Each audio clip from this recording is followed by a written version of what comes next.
జై తెలంగాణ. ఒక్కసారి రెండు చేతులెత్తి జై తెలంగాణ. కేసీఆర్ గారి నాయకత్వం. జై తెలంగాణ.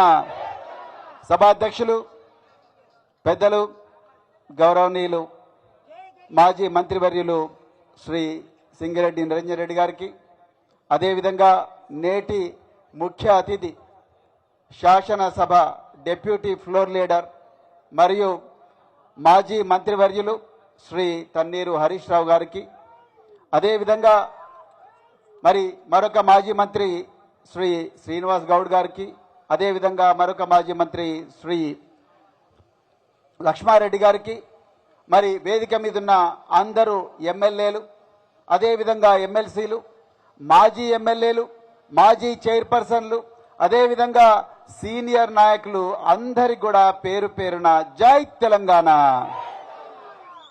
మిత్రులారా, చాలా ఆనందంగా ఉంది ఈరోజు మరొక్కసారి ఈ ఏదుల అదేవిధంగా వనపర్తి జిల్లాలో ఈ సస్యశ్యామలమైన వనపర్తి జిల్లాలో కేసీఆర్ గారి దార్శనికత వల్ల, అదేవిధంగా మరి హరీష్ రావు గారు సింగిరెడ్డి నిరంజన్ రెడ్డి గారి వల్ల రాత్రింబవళ్లు శ్రమించడం వల్ల ఈరోజు సస్యశ్యామలమైన వనపర్తి జిల్లాకు మళ్ళీ రావడం చాలా చాలా ఆనందంగా ఉన్నది. అదేవిధంగా మీ అందరికీ పేరు పేరున హృదయపూర్వక ధన్యవాదాలు తెలుపుతున్నా. ఎందుకంటే 2024లో కేసీఆర్ గారి ఆశీర్వాదంతోనే నేను పార్లమెంటు ఎన్నికల్లో బీఆర్ఎస్ పార్టీ తరఫున పోటీ చేసినప్పుడు రాత్రింబవళ్లు మీరందరూ శ్రమించి మరి గెలుపు కోసం కృషి చేశారు. దురదృష్టవశాత్తు ఓడిపోయాము, పర్వాలేదు, కానీ నైతికంగా మనమందరం కూడా గెలిచినట్టే.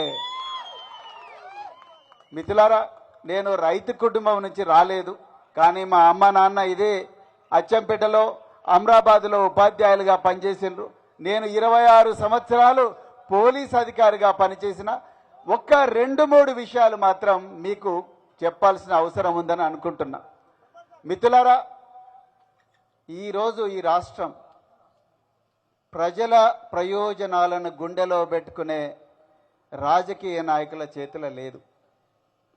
ఈరోజు పోరాడి తెచ్చుకున్న ఈ తెలంగాణ, కేసీఆర్ గారి నాయకత్వంలో పోరాడి తెచ్చుకున్న తెలంగాణ మాఫియా చేతుల్లోకి పోయింది. అవునా కాదా? మాఫియా నేరస్తుల చేతిలోకి పోయింది. దయచేసి జాగ్రత్తగా వినండి.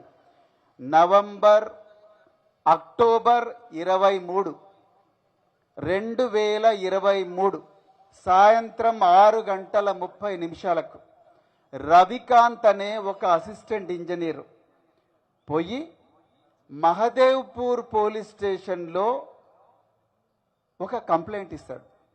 ఆ కంప్లైంట్లో ఆయన ఏం రాస్తాడయ్యా అంటే, నేను మేడిగడ్డ బ్యారేజీ దగ్గర కాళేశ్వరం ప్రాజెక్టులో 3,000 కోట్ల రూపాయలతోని కేసీఆర్ గారి కలలను నిజం చేయాలని అక్కడే పడుకొని ఆరోగ్యం చెడిపోతున్నా, ఎన్నో ఇబ్బందులైనా కూడా ఆ ఇసుకలో పడుకొని ఆ ప్రాజెక్టును రాత్రింబవళ్లు నిర్మించిన హరీష్ రావు గారు ఇక్కడే ఉన్నారు. అలాంటి ఒక గొప్ప ప్రాజెక్టును, ప్రపంచంలో గొప్ప రికార్డు సృష్టించిన ఆ ప్రాజెక్టును సాయంత్రం 6:30 రవికాంత్ అనే ఇంజనీరు మహదేవ్పూర్ పోలీస్ స్టేషన్లో ఏం కంప్లైంట్ ఇస్తాడు, నేను డ్యూటీ చేసుకుంటుండగా పెద్ద ఎత్తున బాంబుల శబ్దాలు వినిపించినాయి. నేను పిల్లర్ నెంబర్ 20కి పోయి చూడగా పిల్లర్ నెంబర్ 19, 20, 21 కూలిపోయి ఉన్నాయి, వంగిపోయి ఉన్నాయి అని చెప్పారు. జాగ్రత్తగా వినాలి మిత్రులారా. మేడిగడ్డ బ్యారేజ్ కుంగిపోలేదు, పేల్చేయడానికి ప్రయత్నం చేసిండ్రు. ఇది వాస్తవం, జాగ్రత్తగా గమనించండి. రెండవది, దాని మీద ఇంతవరకు కూడా ఎఫ్ఐఆర్ మీద పరిశోధన జరగలేదు. 2024 జనవరిలో పెద్దపల్లి జిల్లాలో హుసేన్ మియా వాగు మీద 23 కోట్లతో కట్టిన చెక్ డ్యాంను 8 జిలటిన్ స్టిక్స్ 12 డిటనేటర్లతోని ఒక కాంగ్రెస్ జెడ్పీటీసీ పోయి పేల్చే ప్రయత్నం చేస్తాడు. దాని మీద కూడా ఎఫ్ఐఆర్ అయింది. ఇంతవరకు వాళ్ళు అరెస్ట్ కాలే. నవంబర్ 21, 2025 అంటే పోయిన సంవత్సరంలోనే నవంబర్ 21, 2025 మానేరు నది మీద 24 కోట్లతో కట్టిన చెక్ డ్యామ్ రాత్రి కొంతమంది దుండగలు బాంబులు పెట్టి పేల్చేసిండ్రు. 1000 ఎకరాలకు నీళ్ళిచ్చే ఆ మానేరు చెక్ డ్యామ్ 24 కోట్లతో తెలంగాణ చీమును నెత్తురుతో కట్టిన చెక్ డ్యామ్ ఒక్క నిమిషంలోనే బాంబులు పెట్టి పేల్చేసిండ్రు. అక్కడ కూడా కంప్లైంట్ ఇచ్చింది అసిస్టెంట్ ఇంజనీరే. ఆయన బాజాప్తా చెప్తున్నాడు ఇది బాంబులు పెట్టి కొంతమంది దుండగులు పేల్చేసిండ్రు అని. అక్కడున్న చుట్టుపక్కల గ్రామాల ప్రజలందరికీ తెలుసు ఇది ఇసుక దందా చేయడం కోసమే కాంగ్రెస్ నాయకులు పేల్చేసిండ్రని తెలుసు. మిత్రులారా, అమెరికా మరియు ఇరాన్ మధ్యలో యుద్ధం జరుగుతుంది. ఈ రెండు దేశాల మధ్యలో యుద్ధం జరుగుతుంది. మీ అందరికి కూడా తెలుసు, రోజు బాంబులు వేసుకుంటున్నారు. కానీ అమెరికా పోయి ఇరాన్లో నీటి పారుదల ప్రాజెక్టుల మీద బాంబులు వేయలేదు. ఇరాన్ పోయి ఇజ్రాయెల్లో నీటి పారుదల ప్రాజెక్టుల మీద బాంబులు వేయలేదు. రష్యాకు ఉక్రెయిన్కు మధ్యలో యుద్ధం జరుగుతున్నది. నీటి పారుదల ప్రాజెక్టుల మీద యుద్ధం చేయలేదు, బాంబులు వేయలేదు. ఎందుకు? అన్నం పెట్టేది రైతన్న. మీరు దుక్కి దున్ని మొక్క నాటి మొక్కకు నీళ్లు పోసి పుట్ట కొద్దీ పంట తీసి కల్లాల దగ్గరికి తీసుకుపోయి పందుల నుండి కుక్కల నుండి ఎలుకల నుండి కాపాడుకోవడం కోసం వర్షం వచ్చినా ఎండ వచ్చినా అక్కడే పండుకొని కూర్పాట్లు పడుతూ మా పుట్ట నింపుతున్నారు మిత్రులారా. అందుకొరకే ప్రపంచ వ్యాప్తంగా ఎక్కడ కూడా నీటి పారుదల ప్రాజెక్టుల మీద దాడులు జరగవు. కేవలం కాంగ్రెస్ ప్రభుత్వంలోని తెలంగాణలోనే జరుగుతున్నాయి. అవునా కాదా? ఇప్పుడు చెప్పండి, ఈ ప్రాంతాన్ని ఏలుతున్నది రాజకీయ నాయకులా లేకపోతే మాఫియా డాన్లా? గట్టిగా చెప్పండి మిత్రులారా. పోయిన వారం గౌరవ హరీష్ రావు గారు వారు ఇక్కడే ఉన్నారు. వీరోచిత పోరాటం చేస్తున్నాడు ఈ ల్యాండ్ మాఫియా మీద. కొన్ని ఒళ్ళు గగురు పొడిచే విషయాలు ఒక 2 నిమిషాలు సభాధ్యక్షులు పర్మిట్ చేస్తే 2 నిమిషాలు చెప్తాను. మిత్రులారా, రేవంత్ రెడ్డి గారు ముఖ్యమంత్రి అయిన వెంటనే ఆయన మొట్టమొదటి చేసిన పని లగచెర్లలో 400 ఎకరాలు రైతుల దగ్గర నుంచి గుంజుకోవడం. దాని తర్వాత పక్కనే రేగడి దోసాడలో 400 ఎకరాలు గుంజుకోవడం. మూసీ సుందరీకరణ పేరుతో పచ్చని హైదరాబాద్ లో 3200 ఎకరాల్లో నివసిస్తున్న 1200 కుటుంబాలను భస్మీపటలం చేసి 3200 ఎకరాలను గుంజుకోవడం.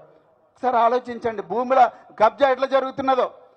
అదే విధంగా హిల్ట్ కింద హైదరాబాద్ నగరంలో ఉన్న 9292 విలువైన ఎకరాలు, 5 లక్షల కోట్ల రూపాయల విలువైన ఎకరాల భూములను గుంజుకోవడానికి ప్లాన్ వేస్తుంది ప్రభుత్వం. ఆ విధంగా 45,000 ఎకరాలను ఇప్పటికే ఈ దొంగలు కన్నేసిండ్రు. మిత్రులారా, ఒక్కసారి ఆలోచించండి, డబ్బులన్నీ ఎవరివి? మనవి కాదా? గట్టిగా చెప్పండి, మనవే.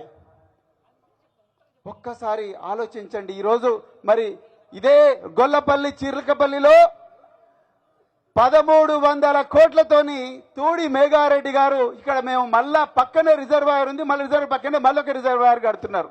నిజంగా ఆయన నీళ్ళ కోసం కడుతున్నాడా మీరు అనుకుంటున్నారా? 1300 కోట్లు అప్పనంబ జేబులేసుకోవాలని కడుతున్నాడు. అవునా కదా?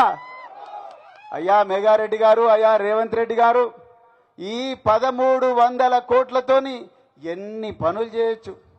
ఈ 1300 కోట్లతోని 60,000 మంది రైతులకు ఒక్కొక్కరికి 2 లక్షల రూపాయలు ఇవ్వచ్చు. డైరెక్ట్ గా వాళ్ళ జీవితాలు బాగుపడతాయి. అవునా కాదా? ఈ 1300 కోట్లతోని 100 ఫ్యాక్టరీలు పెట్టి ఒక్కొక్క ఫ్యాక్టరీలో 200 మందిని ఎంప్లాయ్ చేయవచ్చు. ఇదే 1300 కోట్లతోని. ఈ 1300 కోట్లతోని 100 పాఠశాలలు కట్టవచ్చు. కానీ వీళ్ళు కట్టరు. ఎందుకంటే వీళ్ళు రైతు వ్యతిరేక ప్రభుత్వం. వీళ్ళకి కావాల్సిందంతా వాళ్ళ జోబులు నిండాలి.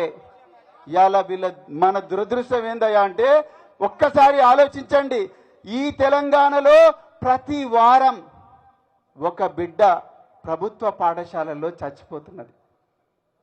ప్రతి వారం ఒక ఆటో డ్రైవర్ ఆత్మహత్య చేసుకుంటున్నాడు. ప్రతి వారం 6 మంది రైతులు ఆత్మహత్య చేసుకుంటున్నారు. ప్రతి వారం 17 పాఠశాలలు మూతపడతా ఉన్నాయి. 17 పాఠశాలలు మూతపడతా ఉన్నాయి. కానీ ప్రతిరోజు కాంగ్రెస్ పాలకులు 25 కోట్ల రూపాయలు వాళ్ళ జేబులలో వేసుకుంటా ఉన్నారు. వీళ్ళు దొంగలు కాదానండి? చెప్పండి, ఇప్పుడు చెప్పండి. వీళ్ళు దొంగలు కాదా? వీళ్ళు మాఫియా డాన్లు కాదా? పొంగులేటి శ్రీనివాసరెడ్డి 373 ఎకరాల విలువైన భూమిని నాదర్గుల్లో ఆక్రమిస్తా ఉన్నాడు ముసుగు కంపెనీలతోని. ఇట్లా ఎన్నో దందాలు చేస్తున్నారు. మిత్రులారా, దయచేసి ఈ కాంగ్రెస్ పాలకుల వాళ్ళ శ్రద్ధ అంతా కూడా డబ్బులు ఏ విధంగా సంపాదించాలన్న దాని మీదనే ఉంది తప్ప ఇంకొక దాని మీద కాదు. మనందరి జీవితాలు ఎంత నాశనమైనా పర్వాలేదు, కానీ వాళ్ళ జోబులు నిండాలి, వాళ్ళ ఖజానా నిండాలి, వాళ్ళ దగ్గరికి లక్షల కోట్లు రావాలనే ఆలోచన ఉంది. అందుకొరకే ఈరోజు తెలంగాణలో కోదాడ నుంచి కొడంగల్ దాకా, ఆసిఫాబాద్ నుంచి అలంపూర్ దాకా ప్రతి చోట కూడా మళ్ళీ కేసీఆర్ గారు ముఖ్యమంత్రి కావాలనే ప్రజలందరూ కూడా 1000 దేవుళ్ళకు మొక్కుంటా ఉన్నారు. అందుకొరకే దయచేసి ఈ పోరాటం ప్రతి గ్రామం కూడా పాకాలి, ప్రతి చోటకు కూడా పోవాలి, ప్రతి చెట్టుకు పోవాలి, ప్రతి పుట్టకు పోవాలి, ప్రతి చెరువుకు పోవాలి.